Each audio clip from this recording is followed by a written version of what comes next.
সামনেই শীতের মরশুম, আর শীতে একবার এই রেসিপি যদি বাড়িতে ট্রাই করেন বারবার করতে বলবে।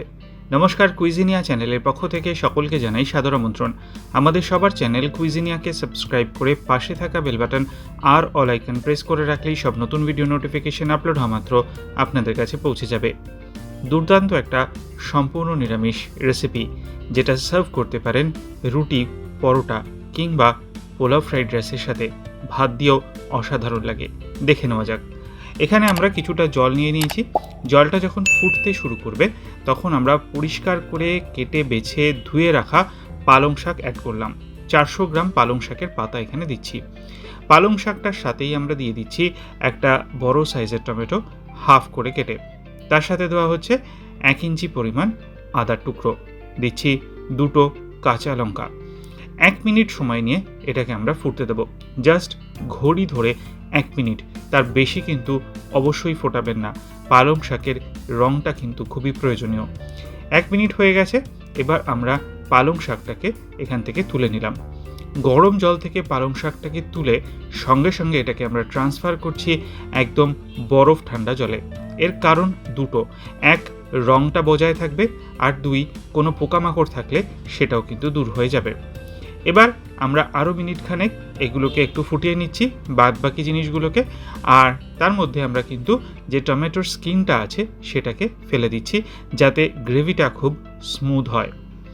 এবার পালং শাকটা ঠান্ডা হয়ে গেছে। পালং শাকটা আমরা মিক্সি জারের মধ্যে নিয়ে নিচ্ছি সম্পূর্ণটা।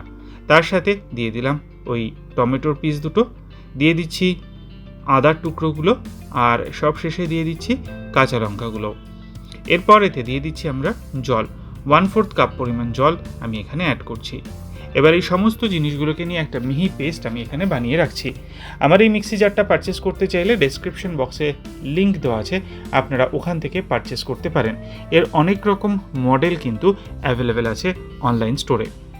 রেসিপিটাকে নিয়ে এগিয়ে যাব তার আগে মনে করিয়ে দিই আমার নতুন চ্যানেল লাইফ ইজ প্রেশাস, যেখানে জীবনের নানা দিক নিয়ে আমি আপনাদের সাথে আলোচনা করি। চ্যানেলটাকে সাবস্ক্রাইব করতে আজকের ভিডিও ডেসক্রিপশন বক্সের লিঙ্কগুলো প্লিজ চেক করে নেবেন। আর যদি ভিডিওগুলো ভালো লাগে লাইক, শেয়ার, প্রচুর কমেন্ট করতে ভুলবেন না যেন। ফিরে আসা যাক রেসিপিতে। কড়াইতে কিছুটা বাটার আমি দিয়ে দিলাম। এটা কিন্তু সম্পূর্ণভাবে বাটারেই আমি তৈরি করছি। এবার বাটারটা গলে গেলে এখানে দিয়ে দিচ্ছি 1/4 টিস্পুন গোটা জিরে, দিয়ে দিচ্ছি কয়েক টুকরো দারচিনি ছোট, আর 1/4 টিস্পুন পরিমাণ হিং। ফোড়নটা ভালো মতো গরম হয়ে গেলে এখানে আমরা বাটাটা দিয়ে দিলাম। বাটাটাকে দিয়ে 40 থেকে 45 সেকেন্ড সময় নিয়ে একটু নাড়াচাড়া করে নেব। ফ্লেমটা কিন্তু আছে মিডিয়ামে। দিয়ে দিলাম স্বাদ অনুযায়ী নুন। এবার এর সাথেই দিয়ে দেবো কিছু ড্রাই স্পাইসেস। 1 চিমটি হলুদ গুঁড়ো দিচ্ছি, তার সাথে 1/4 টিস্পুন লাল লঙ্কার গুঁড়ো দেওয়া হচ্ছে 1/2 টিস্পুন পরিমাণ জিরের গুঁড়ো।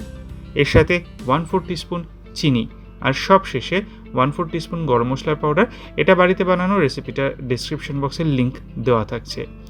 এটারও 40 থেকে 45 সেকেন্ড একটুখানি নাড়াচাড়া করে নেব।